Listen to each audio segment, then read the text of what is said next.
मैं दो चीजें कहूंगा कि कुछ चीजें भारत से सीखें, कुछ चीजें बांग्लादेश से सीखें, बल्कि कुछ चीजें अब अफगानिस्तान से भी सीख लें। अब भारत से क्या सीखना चाहिए? सबसे पहले मैं हम्बल रिक्वेस्ट करूंगा, इंग्लिश और मैथ पे तवज्जो दें। Pakistan institute of information technology की बुनियाद रखें। जो लोग भाग भाग कर जान बचा के पाकिस्तान से भाग रहे हैं, कोशिश करें उनको कोई तालीम देकर भेजें जिस तरीके से। और मैं ये कहूंगा कि भारत से कुछ सीखने की कोशिश करें। खुदारा नफरतों को कुछ अरसे के लिए छुट्टी दे दें। कुछ हमारे मौलवी भाईजान हैं, उनको कुछ अरसे के लिए कहें 2 साल की छुट्टी दे दें, माफी दे दें, ताकि हम कुछ तरक्की कर दें। सांस लेने के काबिल होंगे तो फिर आइएगा, ऐसी कोई बात नहीं है। और उससे दूसरी चीजें ये सीखें, कोशिश करें कुछ चाय वाला ढूंढ लें जो नेशनलिस्ट हो। तो जब फख्र से कहता हूं कि मैं पाकिस्तानी हूं, मैं पाकिस्तान को बचाऊंगा, कोशिश ये करें। है तो मुश्किल बात है, क्योंकि मैंने खुद इमरान खान साहब को चाय वाला ही समझ के, मैं खुद उनका बहुत बड़ा फैन था। उन्होंने वादा किया था कि 200 लोगों की टीम है मेरे पास, मैं पाकिस्तान में आके दूध की नहरें चला दूंगा।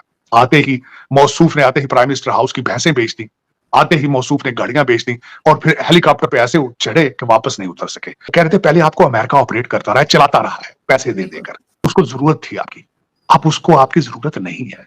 अब आपको वो खुले जो पहले बक्सों में भर भर के आपके जो आपकी प्रॉपर्टी लंदन में और दुबई के लिए पैसे भेजता था, वो नहीं भेज। अब वो सिर्फ इतने पैसे दे रहा है कि आप सांस लेते रहे, मरे नहीं आप। बल्कि ये भी साथ कहा जा रहा है कि IMF पैसे दे रहा है क्योंकि आप यूक्रेन को असला देंगे।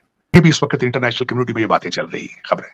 तो इस तरीके से आप कितने अरसे, आप डेली देखें ना, आप डेली बेस पे जिंदगी कितना अरसा गुजार पाएंगे आप अपनी इंपोर्ट बंद क्यों नहीं करते? आप इस वक्त 6,000 सीसी की गाड़ियां बंद क्यों नहीं करते? आप क्या वजह है? आप अपनी अब कुत्तों की फूड और चॉकलेट और आइसक्रीम और महंगे बैग औरतों के ये क्यों नहीं बंद करते? क्या वजह है? आप कोशिश क्यों नहीं करते कि कोई आइटम लेकर एक्सपोर्ट करने की कोशिश करें? आप खुदारा खवातीन की जान इन मौलवियों से छुड़ा क्यों नहीं? पाक पत्रकार साजिद तरार साहब इंडिया आए हुए हैं। इंडिया आकर भारत के विकास को काफी करीबी से देख रहे हैं। दोस्तों, इस समय इंडिया की चर्चा पूरे वर्ल्ड में बढ़ चढ़ के हो रही है, तो वो इस विकास की हकीकत को जानने के लिए भारत के अलग अलग शहरों में भ्रमण कर रहे हैं। पाकिस्तान के काफी जाने माने पत्रकार हैं और ये अपनी निष्पक्षता और सटीकता के लिए जाने जाते हैं। ये काफी पुराने समय से भारत आते जाते रहे हैं और इसी क्रम में अब की बार फिर ये इंडिया आए हुए हैं। यहाँ पर इन्होंने अलग अलग शहरों में भारत की विकास परियोजनाओं का जायजा लिया। वे यहाँ की विकास की परियोजनाओं को पाकिस्तान की परियोजनाओं से तुलना करके काफ़ी कुछ पाकिस्तान को यहाँ से सीख लेने की बात करते हैं। दोस्तों, इन दिनों भारत में पर्यटन को लेके जबरदस्त उत्साह देखा जा रहा है। अलग अलग राज्यों में वहां की गवर्नमेंट और केंद्र सरकार दोनों के सहयोग से पर्यटन को काफी बढ़ावा दिया जा रहा है। भारत के अलग अलग राज्यों में एयरपोर्ट सुविधाएं बढ़ रही हैं, सड़क इंफ्रास्ट्रक्चर में काफी कुछ सुधार देखने को मिल रहा है। यहाँ के डिजिटलीकरण को भी इन्होंने काफी करीब से देखा। भारत में न केवल चाय ठहरे बल्कि यहाँ के सब्जी वाले भी डिजिटल लेन देन करते हैं। देखकर वे यहाँ से काफी प्रभावित हैं और अपने देश पाकिस्तान को भारत से सीख लेने की बात करते हैं। दोस्तों, ये अपने मुल्क में अपने बच्चों को साइंस और टेक्नोलॉजी पढ़ाने की बात कर रहे हैं और वहां के मौलानाओं को 2 साल के लिए छुट्टी पर भेज देने की बात कर रहे हैं। भारत के बढ़ते IT सेक्टर के वर्चस्व को लेकर ये काफी उत्साहित हैं और ये अपने देश को भारत का मॉडल स्वीकार करने की बात कर रहे हैं। दोस्तों, आइए आगे वीडियो में देखते हैं ये अपने यात्रा अनुभव के बारे में क्या कुछ कहते हैं। रेट देने की कोशिश करें। आप जो लोग भाग भाग कर जान बचा के पाकिस्तान से भाग रहे हैं, कोशिश करें उनको कोई तालीम देकर भेजें जिस तरीके से। और मैं ये कहूंगा कि भारत से कुछ सीखने की कोशिश करें।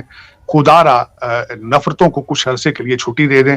कुछ हमारे मौलवी भाईजान हैं, उनको कुछ अरसे के लिए कहें 2 साल की छुट्टी दे दें, माफी दे दें, ताकि हम कुछ तरक्की कर दें। सांस लेने के काबिल होंगे तो फिर आइएगा, ऐसी कोई बात नहीं है। और उससे दूसरी चीजें ये सीखें, कोशिश करें कुछ चाय वाला ढूंढ लें जो नेशनलिस्ट हो। तो जब फख्र से कहता हूं कि मैं पाकिस्तानी हूं, मैं पाकिस्तान को बचाऊंगा, कोशिश ये करें। है तो मुश्किल बात है, क्योंकि मैंने खुद इमरान खान साहब को चाय वाला ही समझ के, मैं खुद उनका बहुत बड़ा फैन था। उन्होंने वादा किया था कि 200 लोगों की टीम है मेरे पास, मैं पाकिस्तान में आके दूध की नहरें चला दूंगा। आते ही मौसूफ ने प्राइम मिनिस्टर हाउस की भैंसें बेच दी, आते ही मौसूफ ने गाड़ियां बेच दी, और फिर हेलीकॉप्टर पे ऐसे चढ़े कि वापस नहीं उतर सके।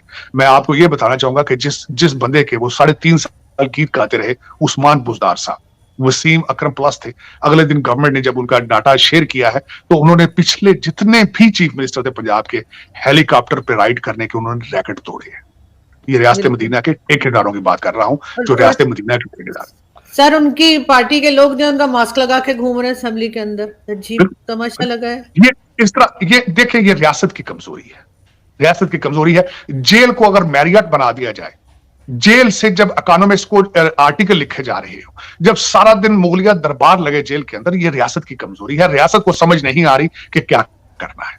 रियासत को मैं एहतजाज करूंगा इस बात पे। आरजू आज तक कौन सी आपने लेजिस्लेटिव बॉडी देखी है जहां पे जो लोग इलेक्शन हारे हैं वो अंदर घुस आए असेंबली में और वो कहें कि हम इलेक्शन जीते हैं, हम इन कुर्सियों पे बैठेंगे?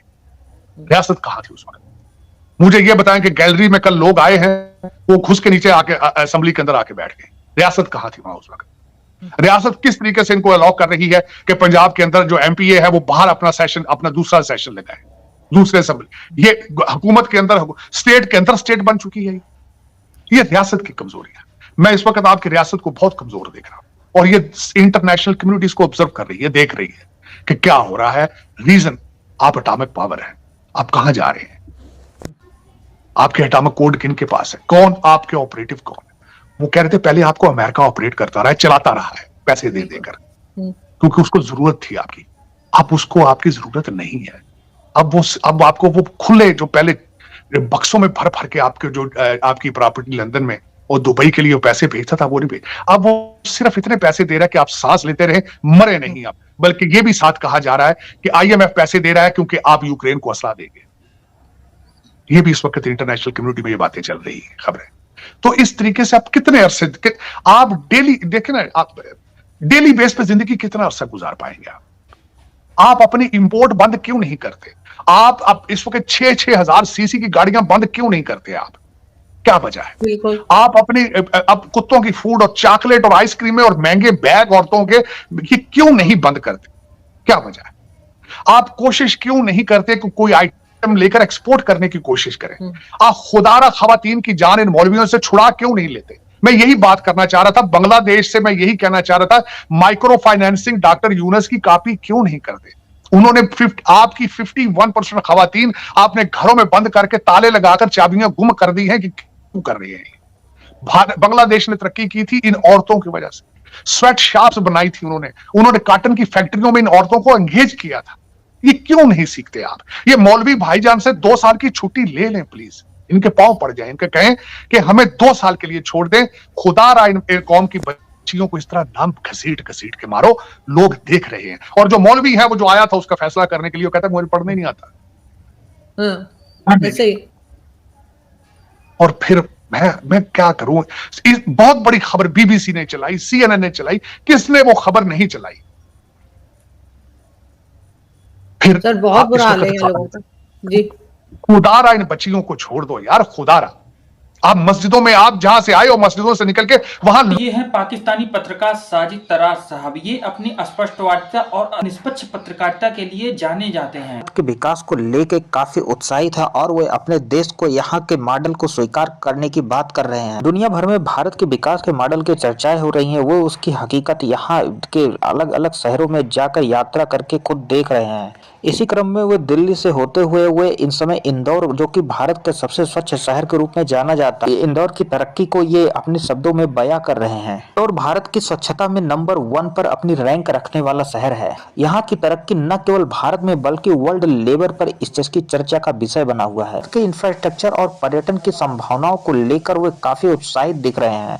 आने वाले विदेशी पर्यटकों की संख्या दिन दुगनी बढ़ रही है और न केवल विदेशी बल्कि देश के भी पर्यटन में काफी वृद्धि हुई है। कि शिक्षा और भारत के स्पेस प्रोग्राम की तो बात ही मत करें। यहाँ के आईटी सेक्टर को देखकर वे अपने देश को यहाँ के मॉडल को स्वीकार करने की बात कर रहे हैं। भारत की शिक्षा को अपने देश के मौलवी मौलाओं को यहाँ से सीख लेने की बात कर रहे हैं। पाकिस्तान में व्याप्त कट्टरपंथी व्यवस्था को नकार कर वे बच्चों की शिक्षा की बात। पाकिस्तान में इन दिनों IMF से कर्ज लेने का चलन बड़ी तेजी से बढ़ रहा है, जिसको लेकर वे काफी चिंतित दिख रहे हैं। वे कह रहे हैं कि अगर इस कदर पाकिस्तान IMF से कर्जा लेते रहा तो एक दिन उस IMF की किस्तों को चुकाने में पाकिस्तानियों को अपना किडनी तक बेचना पड़ जाता है। दोस्तों, भारत में स्पेस साइंस को लेके भारत में करीब 102 स्टार्टअप कार्यरत हैं। भारत में गगनयान, चंद्रयान जैसे कई मिशन लॉन्च एक के बाद एक निरंतर हो रहे हैं और आने वाले समय में और भी ऐसे मिशन देखने को मिले। हमारी ताजा वीडियो देखने के लिए लाइक और सब्सक्राइब करें। मिलते हैं अगली किसी नेक्स्ट वीडियो में।